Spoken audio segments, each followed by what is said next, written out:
All right, what's up, everyone? I have Carson here with me today.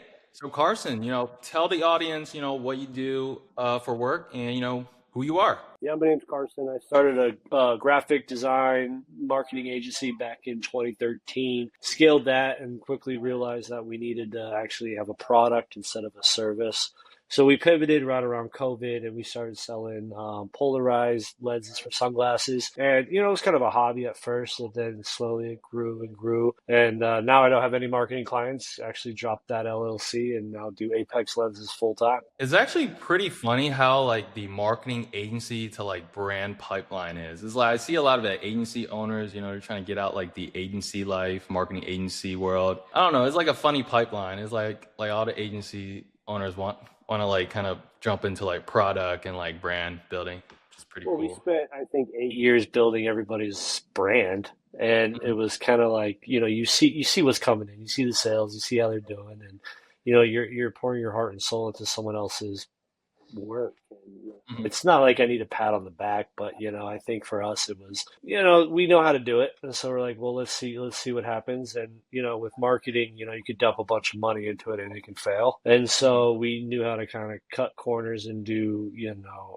organic marketing for the lenses. And Amazon obviously is the biggest store in the world, so having Amazon helped. And then yeah, it was one of those things where we were starting to get repeat customers, and we were doing email blasts, and it got tedious because we were just, me and my business partner, we couldn't keep up with, Mhm. doing that every week. So we were looking for a better option. I gotcha. Tell me the story about like Apex lenses. Like, what made you want to start it? What's kind of like the story behind that? But we always kind of knew we wanted to sell something. We just didn't really know what it was. And, one day my partner came to me and he was like, "Hey man, like, have you heard of this app called Jungle Scout?" And I was like, "No, I never heard of Mhm. Jungle Scout." So we hopped on and we started messing around with it. And we found like that there wasn't really anybody doing the lenses, the replacement lenses. There's only a couple guys doing it, and their Mhm. marketing wasn't that great. It's kind of like a mom and pop shop kind of thing. And so we listed a few, like Oakleys and Costas, a few pairs out there, and next thing you knew, we got requests for, Maui Jim and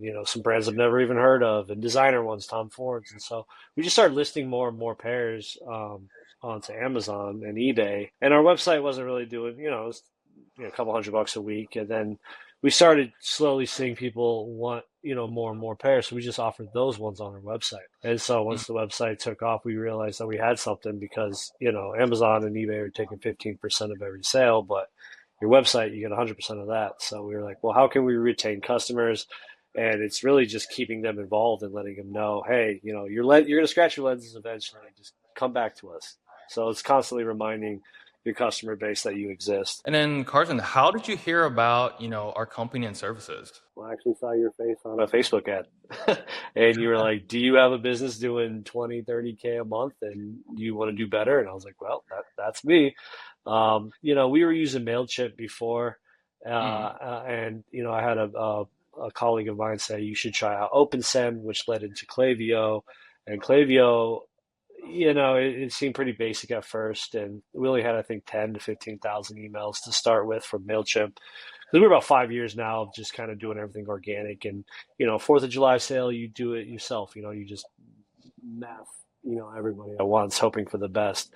And our click through rate and our return rate wasn't great, but, it was working for what it was. But we really needed something that like implemented, what we wanted to do, like our vision from our website to our customers, because we need to remind them, hey, we do have different options. We do have prescription now, for instance, like new things coming out, and it's hard to do that through, manually sending out an email once a week or doing that. So we were kind of looking for an option that could just automate it for us. And then I Mm. saw your ad, and then it's funny, how Facebook marketing works. I click on your ad, next thing you know, I see all your competitors. And Yeah. so I actually took 3 other meetings with your competitors, and the thing that stood out for me was it was a one-time payment. I didn't need to Mhm. hire another agency to run this for me because my background is marketing. I just need to make sure the framework was set up, and then I could take it from there. Or pretty much for me, it was the time to design every single email. Like that was going to take weeks, if not months, to do. And Mhm. so after speaking to some of your guys, it kind of made sense. Okay, for the price point, for what I would invest into it, it made sense for us to do. So yeah, essentially you reeled me in on the ad. Your ads are working, and so after spending a little bit of time with your guys, it made the most sense compared to your competitors. I mean, essentially, your design stood out more to me. Like you guys had a portfolio that kind of went in line with what we were looking for, like the clean, modern, edgy, not like because we don't want to portray ourselves as a mom and pop shop at all. We want to be Mhm. more crisp and clean with the marketing, and you guys hit it right on the head for us. So. Appreciate it. Yeah. And then I know you say you came from, MailChimp. So what do you think was like kind of like the major difference between something like Klaviyo and MailChimp? Because I have a lot of, prospects that come to me and say, hey, why should we switch to like MailChimp when we have like, you know, something that's like working already? Like what do you think like as like an e-commerce brand owner, what kind of drew you over to Klaviyo? Yeah, I mean, if you're a video editor, it's like going from Premiere to After Effects, right? It's like Mm, going from like, okay, I can piece some stuff together and make it look good to now, okay, I want to add some actual transitions or I want to do some actual cool stuff. So for us, it was more the automated side of it where Klaviyo, I don't think I personally didn't set up our MailChimp, my business partner did. And, mm, it worked for what it was. I think if you have 10,000 emails, I think that's fine. But once you start gathering more emails on your website, and you're in the 40 to 50,000 emails, you start deciphering different types of customers that come to your site. Like we don't just sell polarized lenses, we sell prescription lenses, we sell sunglasses, we sell other things. And so we needed to kind of go after those specific types of people because I don't want to sell sunglasses to someone who's looking for lenses. I don't want to sell, mm, I don't want to target someone with prescription lenses that don't need them.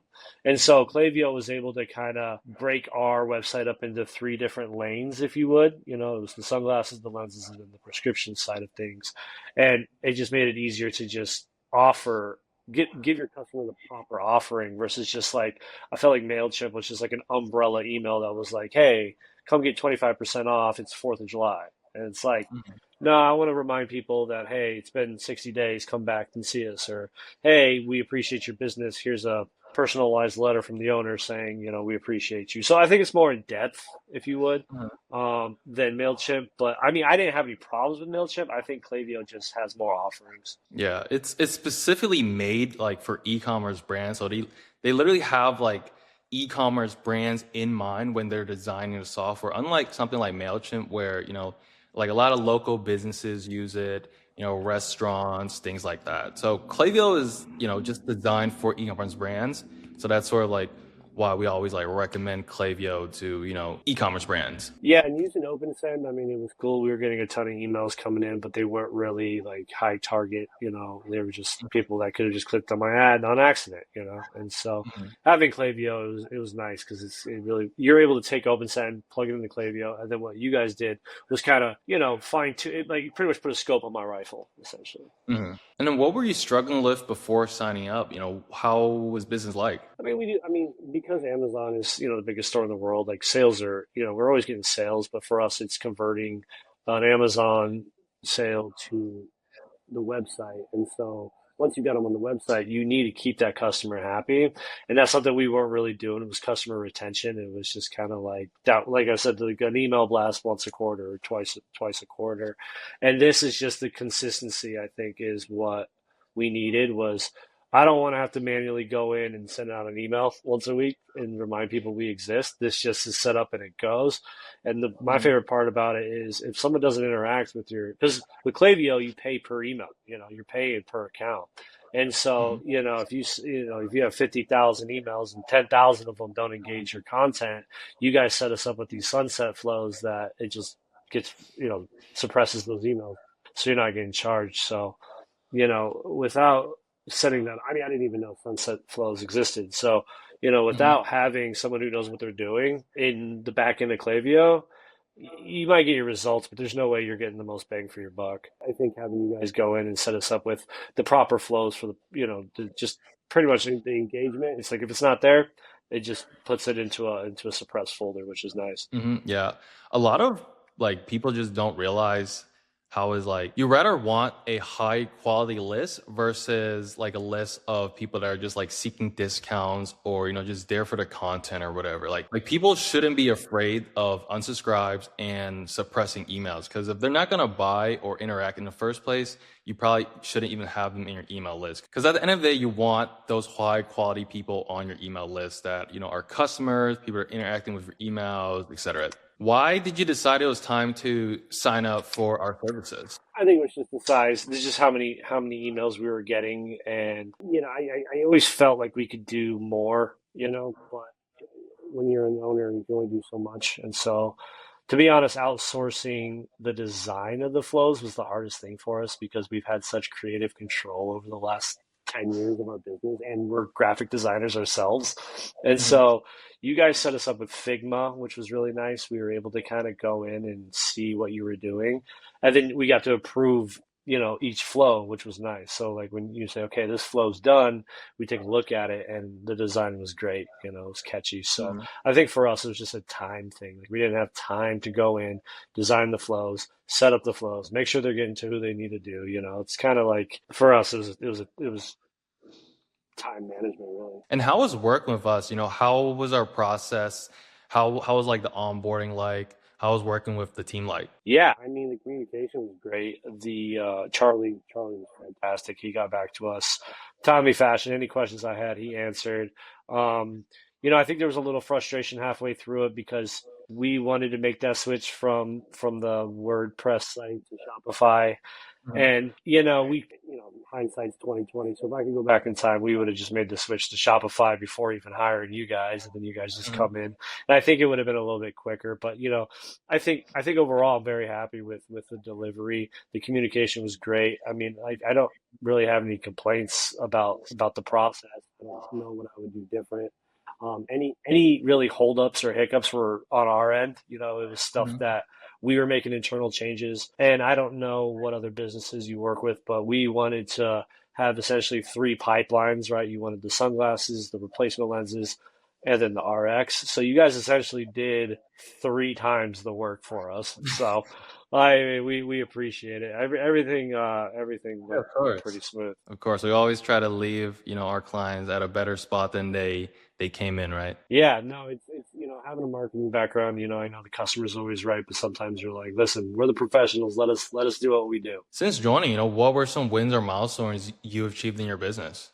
I mean, to be honest, we're fairly new using your software. I haven't really seen a total return on investments because it's only been live for about a week and a half. But when we Mhm. had the WordPress, we were seeing our SMS texting had gone through the roof. I mean, people were actually engaging with it, and then the sign up, the pop up sign up. I don't know if it was the design or what, but we started gathering more emails than we were originally before, and so once we made the ship to the switch to Shopify, yeah, because you guys started implementing flows, so we've been running for about a month now with your guys' flows, Mhm. and it's just having Shopify for some reason is just better than WordPress. It's just your guys, whatever you guys are doing, it's working better on Shopify than it was on WordPress. And so, I mean, Mhm. I think that might have been, the speed of things loading on our site. But yeah, no, I think the milestones we've reached is finishing this project and getting it live. We're pretty happy to see, what it's going to look like in 6 months and in a year. And, for us, it's just the ever growing email list. And so being able to decipher who's getting what is Mhm. priceless for us. Yeah, I'm super excited for, what's gonna come ahead for you guys. You guys have a great leadership team, and of course, you guys have a great product as well. Thank you. Thank you. Mhm. What's one piece of advice you have for other clients to get the most out of our services? I think what I would do is have some sort of storyboard or, some idea of how the design you want to look because, it's giving a painter, paint a paintbrush and expecting what you had envisioned isn't going to happen. You got Mhm. to kind of explain to them what you're looking for. Luckily, we found something on your portfolio that we really liked, and we said, "Hey, just mimic this with our color scheme, and switch it Mhm. from whatever." I think it was a pre-workout or something that they had, and it was like switch that to sunglasses and lenses. So I think if you're like me and you want creative control over everything, it's like just be prepared to let them do what they do. Mhm. And then having Figma is great because there's a few times where the verbiage wasn't exactly how I wanted it, or some things you can just go into Figma and make your changes, and your design team, within 24 hours had it looking proper. What is one thing you would say to someone who is considering working with us? I would say just, make your own decision. They go and get quotes from other people and talk to the other owners and see. I mean, that's what I did. I essentially talked to the different owners of the company and I said, okay, why should I go with you guys? And Mhm. you guys just had a stance. You said our work speaks for itself. Like, look at our portfolio, look at our numbers, look at what we're doing. But I think a big one for me was I didn't want a monthly fee. I just wanted to pay the one time payment, get the deliverables, and then take it over. So I mean, if you are looking for a month to month thing, I know you guys do offer some sort of Yeah. maintenance package, but if you already have a design team and a creative team, it's like, okay, we'll just have you guys set up the skeleton, and then you guys can add in all the muscles and the bones and stuff. So yeah, I think the number one thing was just do your own homework and make Mhm. make the best decision. But you know what? I did it for you, and I can tell you right now, I'm happy with the decision I made is going with you guys. Well, Carson, thank you so much for taking the time out of your day for this interview. Is there any last words you want to leave the audience with? Any advice, anything like that? Uh, no, I think you just got to weigh your options. What would you pay a graphic designer to go in and spend weeks and if not months creating all these flows? And then what would you pay, an engineer, whoever, someone IT to go in and set up all these flows? Like, you're going to spend Mhm. upwards of 10 to 20K. So what you guys are charging is definitely affordable for the deliverables. I think it's definitely a good investment. I mean, we're happy with it, and I'm a graphic designer, so I think that it's a great investment, and you should just do it. All right, thank you, Carson.